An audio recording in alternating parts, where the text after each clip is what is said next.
क्या? मेरा भी यही कहना है जी। कि चाहे नीतीश जी हों, लालू जी हों, शिवानंद तिवारी हों, जो हमारे पुराने सभी मित्र सहयोगी रहे हैं, लेकिन दोस्ती का हाथ आगे बढ़ा रहे हैं, मतलब कि 2 कदम मुख्यमंत्री साहब चल कर आ गए हैं, तो 1 कदम आप लोग भी चल कर आएंगे क्या? उन्होंने जो हाथ बढ़ाया है, हाथ मिलाएंगे?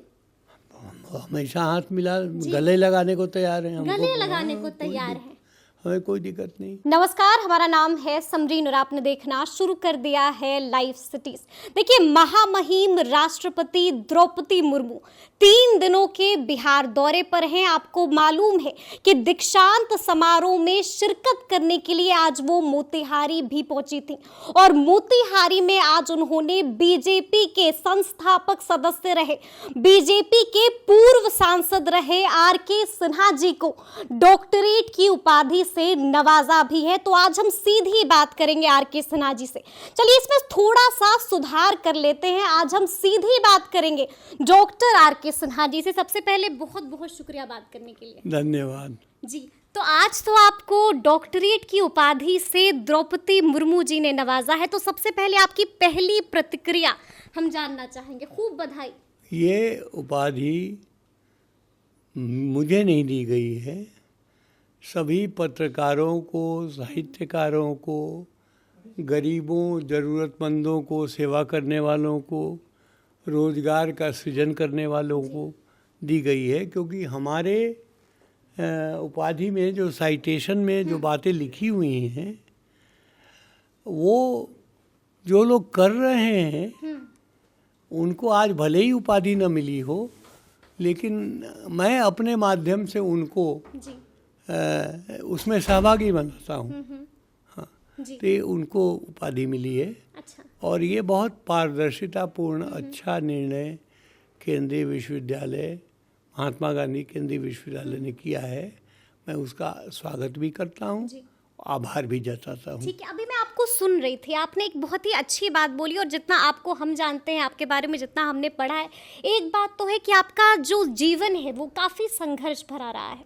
आपने अभी ये भी बताया किसी भी कारणवश आपकी पढ़ाई जो है वो मुकम्मल नहीं हो सकी थी और आज आपको डॉक्टरेट की उपाधि से नवाज दिया गया है।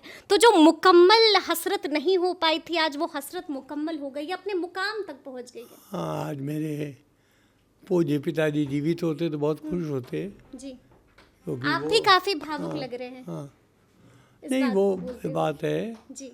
हमारे पिताजी, उनके 2 छोटे भाई अब तो नहीं रहे, सबसे छोटे भाई हैं। तो हमारे जितने भी परिवार में हैं डॉक्टरेट ही लोग हैं। जी जी जी। हाँ, तो सबसे छोटे जो हमारा चाचा जी हैं डॉक्टर शंभू शरण सिन्हा, जब मैं चला वहाँ से वापस निपटारा करके, तो मैंने उनको फ़ोन करके प्रणाम किया और बताया। तो उन्होंने कहा कि मैंने लाइव देखा तुम्हारा। तो मैंने आभार जताया उनका कि आप प्रसन्न हैं। जी। तो उन्होंने एक संस्कृत का श्लोक मुझे भेजा व्हाट्सएप पे कि शिष्य से और पुत्र से पराजित होने पर बहुत प्रसन्नता होती है। जी बिल्कुल बिल्कुल, और वो दिख रहा है, मतलब जब आप बात भी कर रहे हैं तो आप कितने इमोशनल हो रहे हैं इस पल में, वो भी साफ साफ झलक रहा है। तो हम ये भी जानना चाहेंगे कि आज जब मोतिहारी में आप मौजूद थे तो आज एक ऐसा वाकया हुआ जिसने सुर्खियां बटोर ली। आपको मालूम है कि आज मंच से मुख्यमंत्री नीतीश कुमार ने बड़ी बात कह दी है, साफ कह दिया है कि हम जब तक जीवित रहेंगे तब तक ये दोस्ती कायम रहेगी। तो हम आपसे जानना चाहते हैं कि इस पर आपकी क्या राय है, क्या प्रतिक्रिया है? मेरा भी यही कहना है जी। कि चाहे नीतीश जी हों, लालू जी हों, शिवानंद तिवारी हों, जो हमारे पुराने सभी मित्र सहयोगी रहे हैं, जब तक वो जीवित हैं तब तक वो हम। लेकिन दोस्ती का हाथ आगे बढ़ा रहे हैं, मतलब कि 2 कदम मुख्यमंत्री साहब चल कर आ गए हैं, तो 1 कदम आप लोग भी चल कर आएंगे क्या? उन्होंने जो हाथ बढ़ाया है, हाथ मिलाएंगे? हमेशा हाथ मिला, गले लगाने को तैयार हैं, गले लगाने को तैयार हैं, हमें कोई दिक्कत नहीं। मतलब कि क्या वापसी संभव है कि अगर आना चाहे एनडीए? मैं राजनीतिक बात नहीं कर रहा हूँ, मैं व्यक्तिगत बात कर रहा हूँ। व्यक्तिगत बात। हाँ, क्योंकि राजनीतिक निर्णय जो है हमारी पार्टी में पहले मैं लेता रहा हूँ, बिल्कुल लेकिन संस्थापक सदस्य हाँ, हैं। लेकिन अभी मैं उस स्थिति में नहीं हूँ, इसलिए मैं उससे थोड़ा अलग हटके हूँ। तो हमसे जब कोई राय ली जाएगी तो मैं अपनी राय दूंगा, लेकिन अभी जो लोग निर्णय ले रहे हैं वो अपना जो निर्णय लेकर करेंगे, हम उनके साथ हैं। आप उनके साथ हैं। चलिए, ये आखिरी सवाल होगा मेरा। आर.के. सिन्हा जी के बारे में कहा जाता है कि ये एक ऐसा नाम है जिनके दर से कभी कोई खाली नहीं गया। आपके परिवार के बारे में कहा जाता है कि हमेशा लोगों की मदद करने के लिए सबसे पहले अगर कोई परिवार खड़ा होता है तो वो आपका परिवार है। तो हम आपसे ये भी जानना चाहेंगे कि अब आगे बिहार के लोगों के लिए क्या करने वाले हैं आर.के. सिन्हा जी? अब तो देखिए, मैं अभी भी, आप लोगों को शायद जानकारी हो या नहीं हो, लेकिन बता देता हूँ। जी जी जी। मैं बोलता नहीं हूँ इन बातों को। मैं जो कुछ भी कमाता हूँ, हमने माता पिताजी के नाम पे एक ट्रस्ट बना रखा है, उसका नाम है अवसर ट्रस्ट। अच्छा जी। जो ज़रूरतमंदों को अवसर देने के लिए बना रखा है, मैं उसको दे देता हूँ। अच्छा। मैं कुछ भी नहीं रखता हूँ। हमारे पास, हमारे बैंक में कोई बैलेंस नहीं है। अच्छा। जो भी हमारे कंपनी का डिविडेंड आता है या जो कुछ हमको कहीं से प्राप्त होता है, तो बहुत छोटा अंश, हमको ज़रूरत ही नहीं है। क्योंकि देखिए, कंपनी से मुझे गाड़ी मिली हुई है, ड्राइवर मिला हुआ है, पीए मिला हुआ है, जी। पीएसओ चलते हैं साथ में हमारे।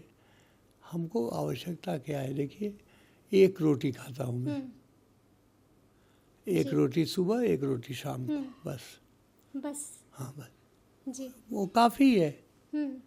आज 73 वर्ष की उम्र में ज़्यादा अगर खाएंगे तो अनपच होगा, बीमार पड़ेंगे। बिल्कुल जी। तो हमको चाहिए क्या? देखिए, कोई भी व्यक्ति इस दुनिया में जब आता है, जी। वो खाली हाथ आता है बिल्कुल और खाली हाथ जाता है। बिल्कुल। लेकिन लोग जरूर कमा लेता है। देखिए, वो तो अलग चीज़ है। मेरे पिताजी बराबर कहते थे, और उन्हीं को का पालन करता हूँ हम लोग, कि एक श्लोक है जो कि राजा रंती देव, जो कि अभिमन्यु के वंशज थे, उन्होंने कहा था जब बहुत अकाल पड़ा था पूरे भारत में, जी।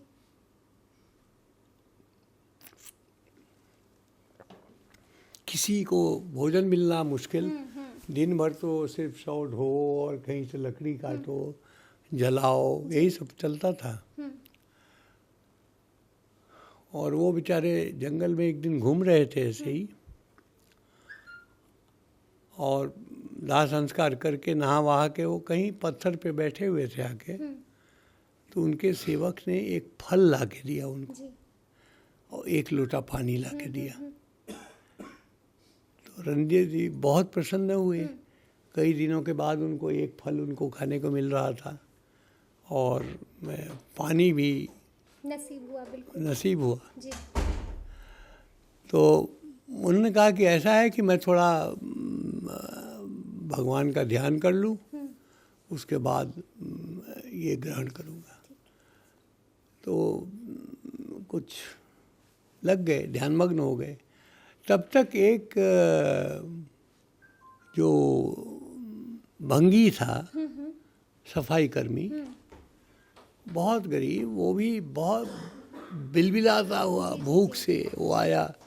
कहा, महाराज अगर हमको आज कुछ खाने को नहीं मिलेगा तो मैं कल के लिए तो बचूंगा नहीं। अच्छा। बहुत हालत मेरी खराब है, 4-5 दिनों से कुछ खाया नहीं हमने।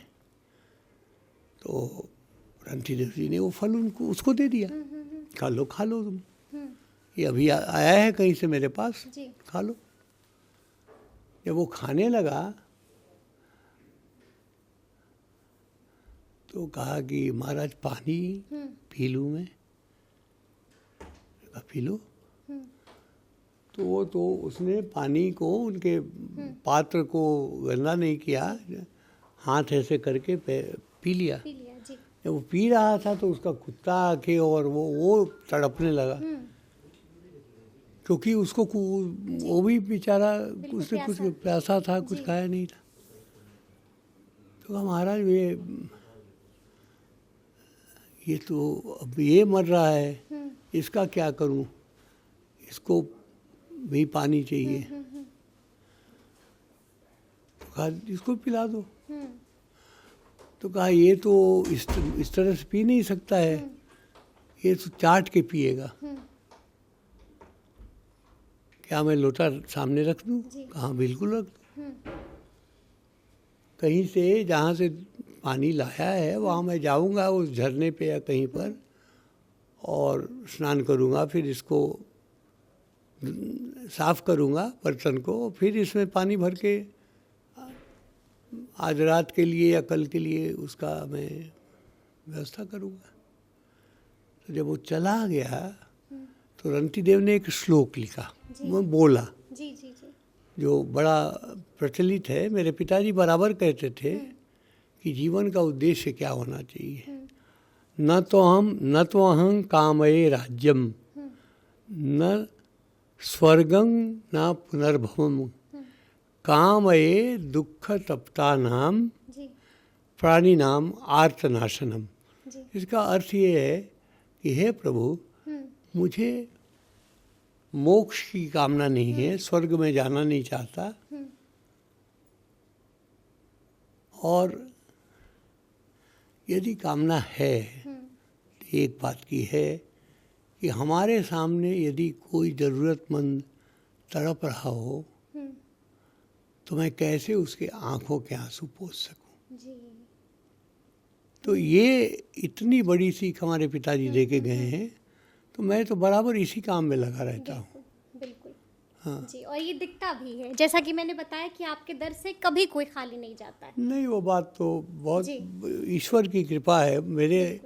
मेरे पास कोई सामर्थ्य नहीं है, जो कुछ सामर्थ्य है वो तो ईश्वर ही देता है, और वो जब देता है तो हमारा काम है कि उसको हम ज़रूरतमंदों को सही ढंग से हम बांटें, उनके बीच पहुँचाएं। तो देखा आपने, ये थे आर.के. सिन्हा जी। क्या कुछ कहा है आपने भी सुना है, और कितना भावुक हो गए हैं, और क्या कुछ याद किया है, पिता की सीख को भी आज याद कर लिया है। तो ये पूरी बातचीत आपको कैसी लगी है, कमेंट करके हमें ज़रूर बताइएगा। तो इस तरह के तमाम अपडेट्स के लिए ऐसे ही हमारे साथ बने रहिएगा और देखते रहिएगा लाइव सिटीज़। बहुत शुक्रिया।